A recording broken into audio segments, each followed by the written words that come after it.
In this presentation, we consider in more depth the terms that spiritual Christianity uses to describe the divine being as it is in itself, or Jehovah. In part 1, we saw that the terms used to describe the divine being as it is in itself include the words infinite, eternal, and immutable. We also spoke of the need to give careful attention to the meanings of the words spiritual Christianity uses to describe divine and spiritual realities. For while many of the words themselves may be shared within the wider Christian community, the meanings and associations they carry are often not the same, hence the need to give attention to the meaning of the terms. The specific meanings spiritual Christianity gives to the terms infinite, eternal, and immutable are designed to keep the mind from immersing itself in notions of space and time and attributing these to the divine being.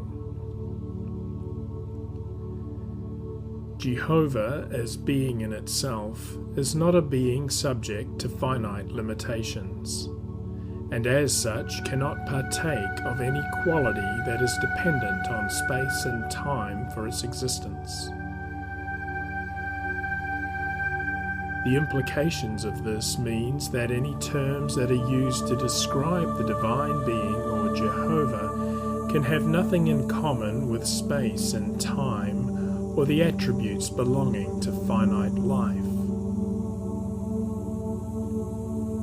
Now here is the problem. Finite minds, by definition, are limited, which means they cannot even begin to describe a being that is unlimited. However, this doesn't prevent it from trying to describe such a being, and in so doing, it is limited to constructing terms that say not what the divine being is, but rather what it is not.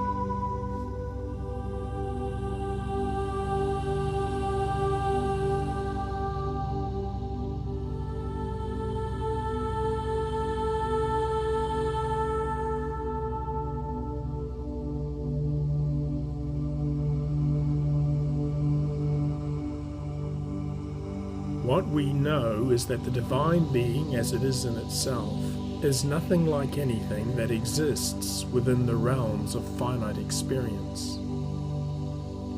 The finite is limited, therefore we know that the divine being can't be subject to limitation, and so can only be described as being without limits, or a being that is unlimited. We are clearly finite. Therefore, because the divine being is nothing like us, we know that the divine being can't be finite, and therefore must be infinite, or not finite. The nature of finite life is such that it is subject to change over time, which means that change is an intrinsic aspect to what constitutes finite life. The divine being is not subject to change, being perfection in itself, to which nothing can be added or taken away. Infinite perfection can only be described by a term that negates any idea of change, and that term is immutability, or what is unchanging. Now, because finite life is subject to time must be an attribute of finite life, and as no finite attributes can be found in the divine being as it is in itself, Jehovah is said to be eternal, or non-temporal, or without time.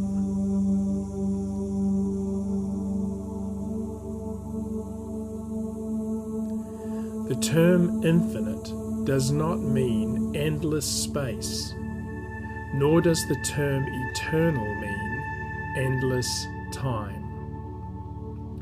There is no such thing as an infinity of space or an eternity of time.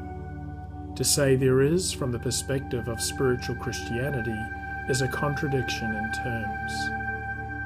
Space, in order to exist, requires boundaries within which it comes into being.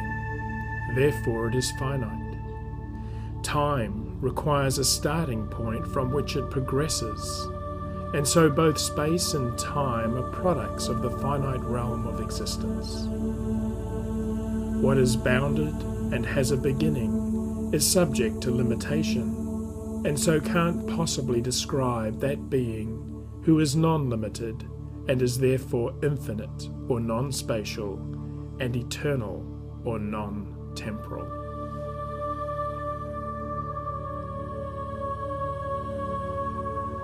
We see then that by using the terms infinite and eternal to describe the divine being as it is in itself, spiritual Christianity seeks to describe not what the divine being is, but emphatically what the divine being is not.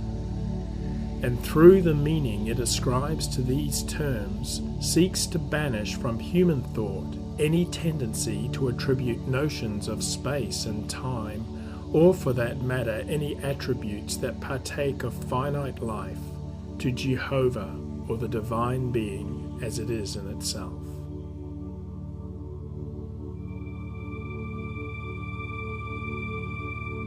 Spiritual Christianity teaches that Jehovah as being in itself is not a being subject to finite limitations, and as such cannot partake of any quality that is dependent on space and time for its existence.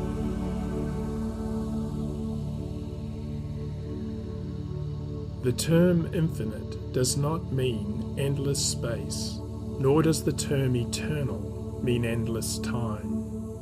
There is no such thing as an infinity of space or an eternity of time. Such notions, spiritually speaking, are a contradiction in terms. The divine being is not subject to change, being perfection in itself, to which nothing can be added or taken away. Infinite perfection can only be described by a term that negates any idea of change, and that term is immutability, or what is unchanging. The terms infinite, eternal, and immutable describe not what the divine being is, but emphatically declare what the divine being is not.